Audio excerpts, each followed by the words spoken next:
Hi and welcome to the channel. Today we're going to be looking at a Jackson js11. Let me go ahead and get it out of the box here. Now it came shipped in, of course, a big square box.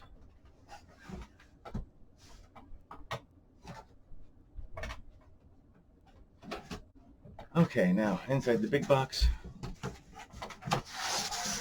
we have a Jackson box.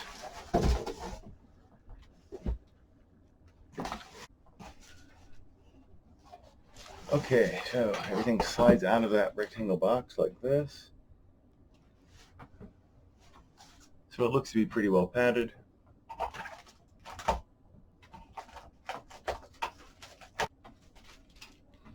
Alright, we've got our wrench and our Allen keys, we've got our bar and our wrenches.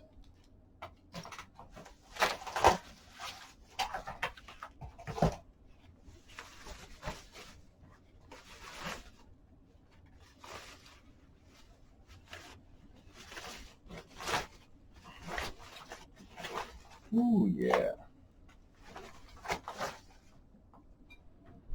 And what we have here is a metallic red Jackson js11.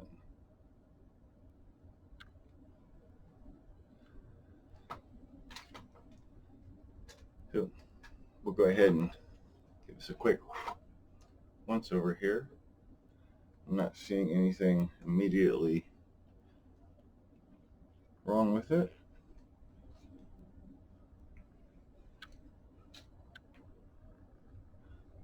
Okay, so let me go ahead and get this tuned up and give it a trial, and we'll look at it here in a few minutes. Okay, so let's go over the specs real quick. So this beautiful metallic red finish is over a poplar body, and of course we have a cutaway for your arm and a comfort contour back here, as well as a little cutaway right here. We have a one-piece maple neck. It says a rosewood fretboard on this one, and it very well might be. It's very dark for rosewood and very lightly figured. It's definitely not the amaranth or Indian laurel though, so it could be rosewood. We have 22 jumbo frets. We have some sealed die-cast tuners, and I have to say these look identical to the ones that were on my JS32, but these tune up really nicely. I tuned it and played it for 5 minutes, and I have to say these tuners are perfectly adequate. We have a standard 2-point tremolo, single volume and a single tone, 3-way switch. And this tremolo has a full-size block. We have very nice recessed covers, and they are shielded, so that's really great. We have 2 high-output ceramic humbuckers. So that's the basics of the guitar. I really like the way this thing plays. The action out of the box is not as low as it could be, but it's better than average. It's lower than what my Squires were. So it's very comfortable out of the box. There is no fret sprout of any kind. These frets are beautiful. They feel fabulous. There is some scratching on the frets, so they're not overly polished or anything, although they're not horrid, but they're definitely could use a polish. But the fret ends are just great. This is really comfortable. And I have to say that I like the speed neck with the 12-inch radius versus the compound radius. It's on my JS32.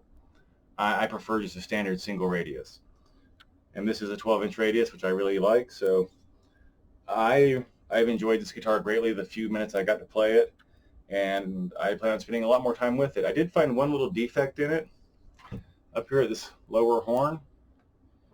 Right in here, so you can see this. There is, it's so hard to see, there's actually a little chip in the wood. Oh, there it is. That is under the paint.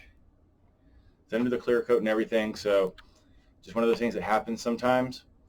But other than that, this thing is great, and as long as musicians, friends willing to deal with me a little bit on that, I will keep this. If they're not, then I'll trade it out for another one. But this is beautiful. I love the finish. They call it metallic red. I would normally call this candy apple red, except for it's got a little more sparkle than normal. Looks like my left some playing marks on it there. But this, it really is a gorgeous finish.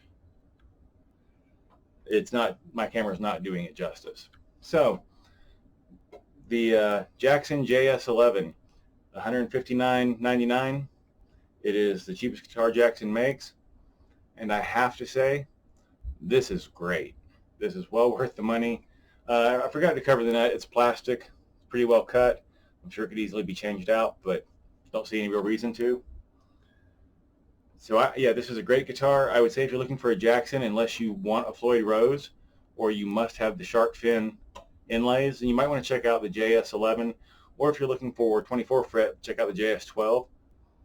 Definitely don't exclude them just because they're less expensive. Well, I hope you enjoyed the video. If you like this kind of content, please click like and subscribe. Click the bell icon to stay notified. Leave me some comments and suggestions. I would love to hear from you. And until next time, keep playing.